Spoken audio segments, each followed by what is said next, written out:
actors, limiting them to decide to protect public revenues while still rewarding efficiency and responsible operations in the upstream sector.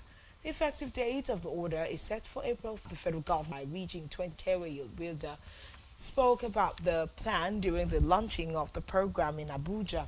Hildwada said the program was implemented by the Renewed Hope Children Education and the National Identical Social Investment to build a national framework for reintegrating out-of-school children into safe, structured, and normal the construction of gas processing plants and other gas supply infrastructures. The joint venture investment agreements were signed in Abuja between the Midstream and Downstream Infrastructure Fund and 10 gas infrastructure promoters. The agreements include the joint venture and operating agreement, the joint venture equity agreement, and the joint venture accounts agreement.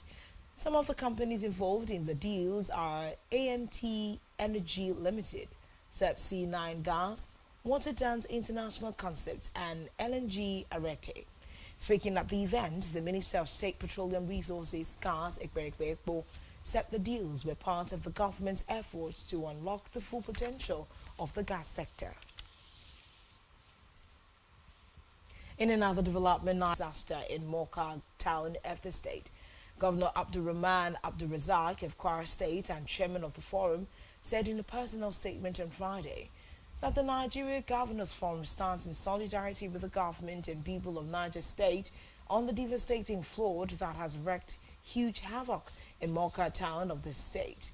Governor Abdulrazak noted that the flood disaster again reminds them of the stark realities of climate change and the accompanying effect on how they live. He prayed God to console families who had lost loved ones and properties in the Mocha incident and urged the citizens to support the government's efforts to mitigate the impacts of climate change and cooperate with agencies working to assist those in urgent need at this time. In collaboration with PAP, the National Malaria Elimination Program, the National Primary Healthcare Development Agency, and assessment in Uyo. A correspondent diarrhea diseases to young children. Speaking at the event, the chairman governing board, Akwa Ibom State Primary Healthcare Development Agency, Dr. Martin Akpan, and the executive secretary, Akwa Ibom State Primary Healthcare Development Agency, Dr. Eno Atta, appreciated Rotary, PATH, and all of administration of the state. He has actually brought his focus to the primary healthcare development agency and the primary healthcare, sector. That's why we are here where we are. That's why a number of things are happening in this sector. I just want to particularly thank Rotary, both at the local level and international. From the different districts, they go out of their way to support.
highly successful.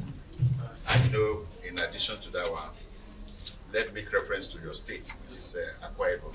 You say it's a state of common into action to help us to get children under 5 access to this program that we are doing, so that the deaths of children under 5 will be reduced. Akwa Ibom, it's not all the local governments in this first pivotal experience. It's a few local governments that will be dealt with. Then after, because it's a 3-year program, then after the initial another terms, of the program. Collaborations and integration is also a very important things to go with. At least it's a global practice. So we want to also commend the effort of the DPAT, ICC, and then the Akwa Ibom State government. They are committed and they're ready to support the project. So we want to thank you personally at NMAP. The stakeholders meeting marks a pivotal step in the implementation of RHCC program, reflecting a unified commitment to improving child health outcomes in Nigeria. Esther Otoyo, Spectrum News. In the local government area, Edide Mudoite Edon has initiated the implementation of peace resolutions aimed at ending the long-standing tutorial who visited the different communities to ascertain the level of damage, completes the report.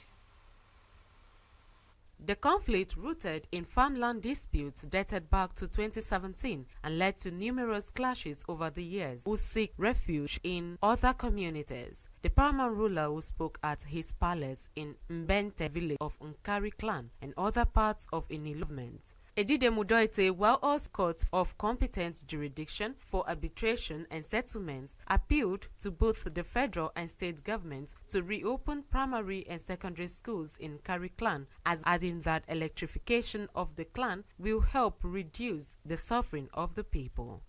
Nkari iwarao.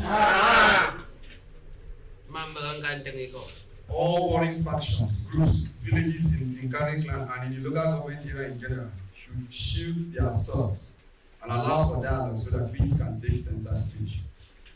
I, His Royal Majesty, the paramount law of the local government, hereby pronounce and declare peace in Nkari clan and in the local government area. My appeal to the federal and state governments, resolving the boundary crisis between the Nkari clan and Ikwaano people of Abia State, completion and commissioning of Nkari dam recourse, and lastly, peaceful resolution of Mbente Ubedokom group of villages crisis.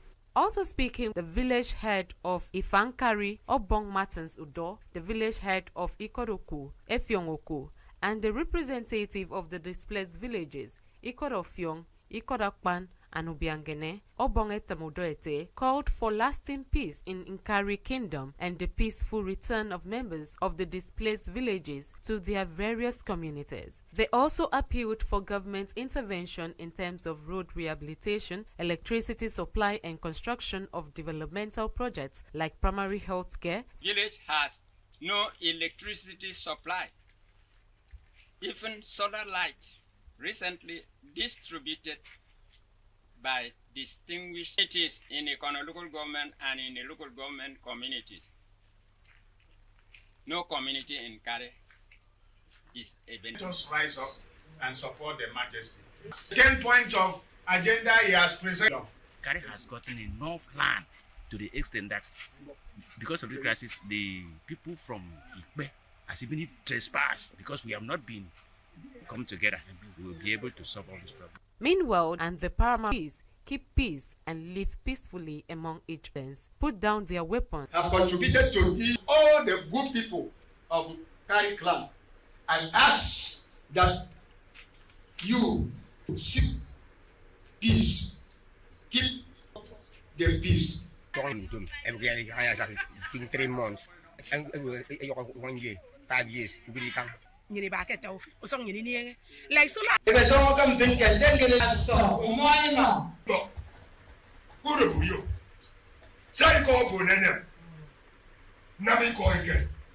High Point News. Kenya's President William Ruto has publicly apologized to Tanzania following days of tension between the neighboring countries.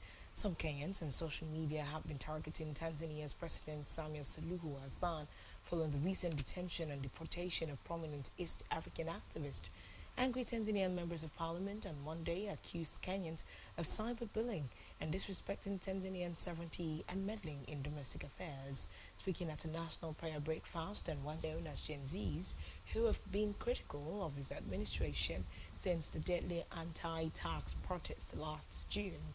Some of them have the visiting American preacher Ricky Allen Bolton, who urged leaders to pursue reconciliation. Thursday, with an appeal, short-term relief will allow the appeal of the tariffs announced since Trump took office, ruling on Wednesday that he had overstepped his authority. Welcoming the latest twist in his Lagos skirmishes over trade policies, Trump and saying its blockade should be quickly and decisively reversed for good. Still on the foreign scene, Beijing has taken a more proactive approach in international affairs in recent years, expanding its influence in global bodies such as the United Nations and the World Health Organization, especially as the United States has taken the opposite direction under President Donald Trump. The move is also being seen as an attempt to shore up Hong Kong's reputation as a leading place to impartiality of the city's legal system. Convention was co-signed by 31 other like-minded countries ranging from Serbia and Pakistan to Papua New Guinea and Venezuela. Still to come in the news. Sinat Rashi's retiring Guascot at French Open. Djokovic Gauff through. Stay tuned for details of this in a moment.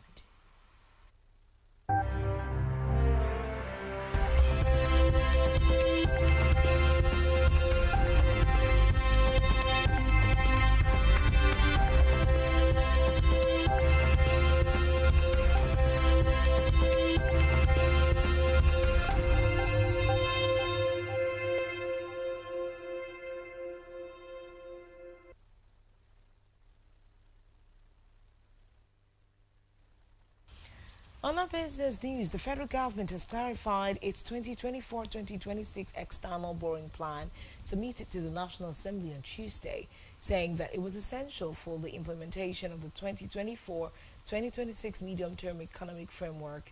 The Federal Ministry of Finance said in a statement that the borrowing plan was for the entire nation, meaning that it included both federal and state governments and does not equate actual borrowing.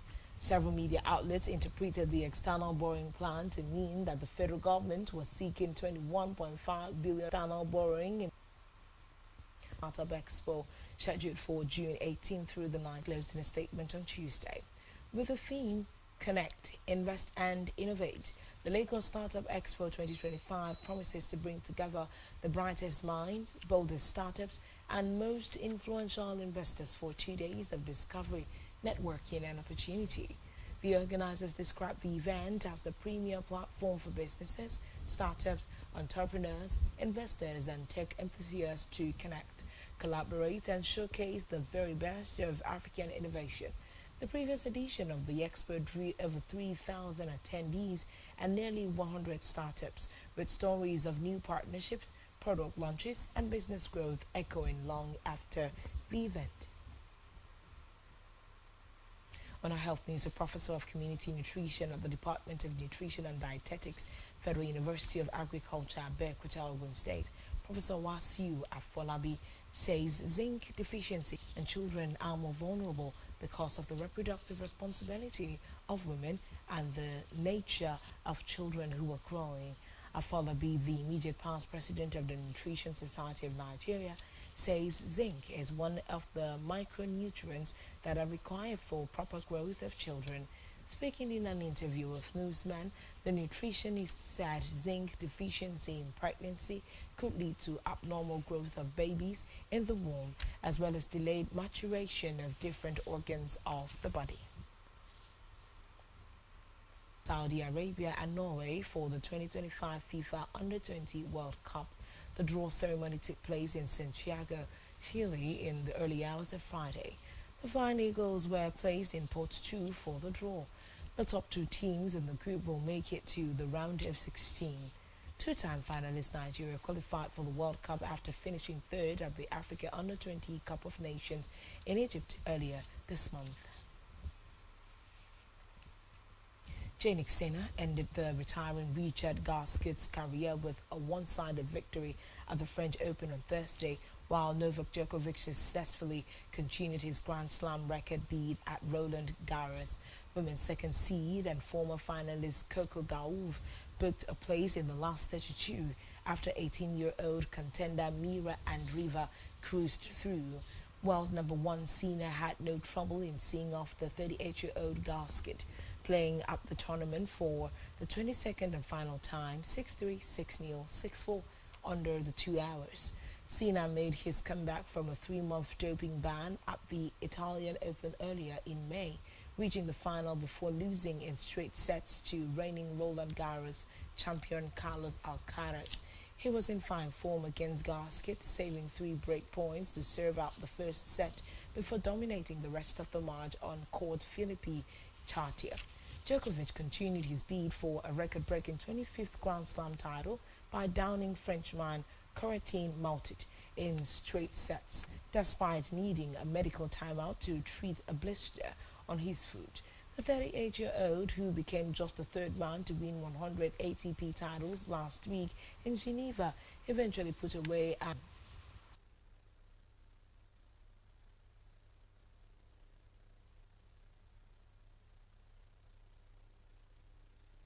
Bieber is selling her makeup brand Rhode for $1 billion to ELF Beauty.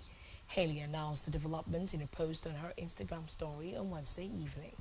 ELF is said to have acquired Rhode for $800 million in cash and stock. With additional in 2025, Hailey will remain as the CEO and head of innovation of the company and also a strategic advisor. And that's on TV Live. That's MG. Good afternoon.